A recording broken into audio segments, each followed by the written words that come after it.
రామకృష్ణ అన్న గౌడ్ గారు, TFCC chairman అన్న, నన్ను ఎంకరేజ్ చేయడం వల్ల నేను ఇప్పుడు ఈ పొజిషన్లో ఉన్నాను. అలాగే సాయి వెంకటన్న గారు మూవీలో సాంగ్ చేశాను.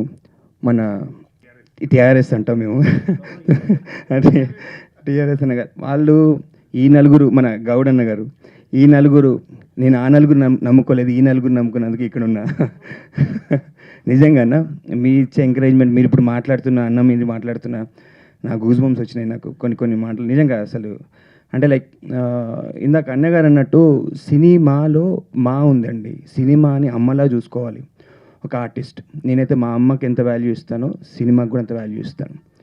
సినిమా ఒక ప్రొడ్యూసరు ఎంతో కష్టపడి ఆయన ప్యాషన్ తోటి ఒక మూవీ చేస్తాడు.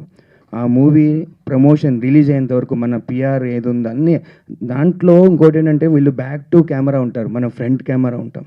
మనకే పేరు వచ్చేది. ఇప్పుడు ఈ మూవీలో నేను యాక్ట్ చేయలేదు, అయినా కానీ కెమెరా ముందున్నాను. ఇప్పుడు ఇచ్చే స్పీచ్ ఎంతో కొన్ని లక్షల మందికి వెళ్తుంది. అట్లా ఆర్టిస్టులు వాళ్ళు ప్రమోషన్కి రావాలి, ప్రమోట్ చేయాలి.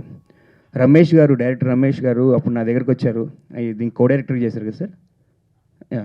రమేష్ గారు ఆయన డైరెక్షన్లో ఒక మూవీ, తర్వాత సందీప్ అని ఒక డైరెక్టర్ ఉన్నాడు. నేను 6 లాంగ్వేజ్లో ఒక మూవీ చేస్తున్నాను, 70% షూట్ అయింది. చాలా బాగా చేస్తున్నారు. ఇప్పుడు వీళ్ళందరూ అందరినీ లైక్ డిసిప్లైన్, మంచి ప్యాషన్తో ఉన్న డైరెక్టర్స్, ఆర్టిస్టులు కూడా మనం అంత సహకరించాలని మనస్ఫూర్తి కోరుకుంటున్నాను. మొన్ననే అవార్డ్స్ గురించి మాట్లాడినప్పుడు మేము ప్రెస్ మీట్లో రామకృష్ణన్న గారు మేమంతా కూర్చొని మాట్లాడాం. అవార్డు అనేది ఒక బూస్ట్ లాంటిది. ఒక ఆర్టిస్ట్, చాలామంది కొంతమంది ఆర్టిస్ట్ సినిమా ఇండస్ట్రీ వదిలేసి వెళ్ళిపోదాం అనుకున్న వాళ్ళకి అలాంటి టైంలో ఒక అవార్డు ఇస్తే వాళ్ళరే నన్ను గుర్తించారన్న దాంతో మళ్ళీ సినిమా ఎన్ని కష్టాలు పడ్డా మళ్ళీ సినిమాని బతికించి, వాళ్ళు బతికి ఒక ఇండస్ట్రీని బతికించే శక్తి అవార్డులో ఉంది. అవార్డుని ఇప్పుడు కడుపు నిండా తినేసినోడికి బిర్యానీ పెడితే ఏముంటుందండి, ఆకలి ఉన్నోడికి పెట్టాలి అని మనస్ఫూర్తిగా కోరుకుంటున్నాను. అలాగే ఇక్కడున్న ఈ నలుగురికి పాదాభివందనాలు. మా నాలాంటి వాళ్ళు నాకు ఎంత హ్యాపీ ఫీల్ అవుతానంటే, రామకృష్ణ గౌడ్ గారు అన్న, నాకు ఒక్కడికే కాదండి, 24 క్రాఫ్ట్స్. మొన్న ఇప్పుడు మీ దీక్ష రిలీజ్ అవుతుంది చూడండి.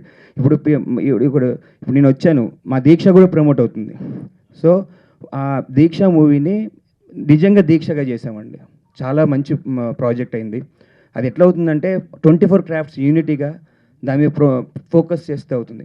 అలాగే ఈ ద్రౌపది మూవీ ఇందాక ట్రైలర్ చూశానండి, చాలా మంచి పాయింట్. ఆ పాయింట్ నేను బయటకు వచ్చాక అన్నతో కూడా డిస్కస్ చేశాను. ఎంత మంచి పాయింట్ అంటే అబ్బాయి అమ్మాయి వేరు కాదు, ఇద్దరికి ఈక్వల్ రైట్స్ అనేది, అంతే కదండి ప్రాజెక్ట్.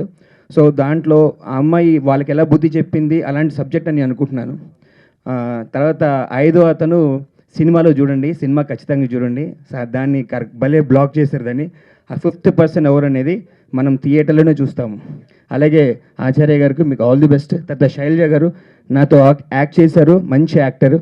దీనిలో ఉన్న టెక్నీషియన్స్కి, యాక్టర్స్కి అందరికీ పేరున ఆల్ ది బెస్ట్ చెప్తున్నాను. ప్యాషన్తో చేయండి, ఏ పని చేసినా ప్యాషన్తో చేయండి. ఎప్పుడు పడుకున్నా, కూర్చున్నా, లేచినా ఏదైనా మనకు మైండ్, ప్యాషన్, ఫోకస్ ఖచ్చితంగా సినిమా వాళ్ళే కాదు, మనము టాలెంట్ ఎవడు అబ్బసొత్తు కాదు. మనం తలుచుకుంటే ఏదైనా చేయగలం. మనస్ఫూర్తిగా కష్టపడండి, ఖచ్చితంగా సక్సెస్ అవుతారు. All the best.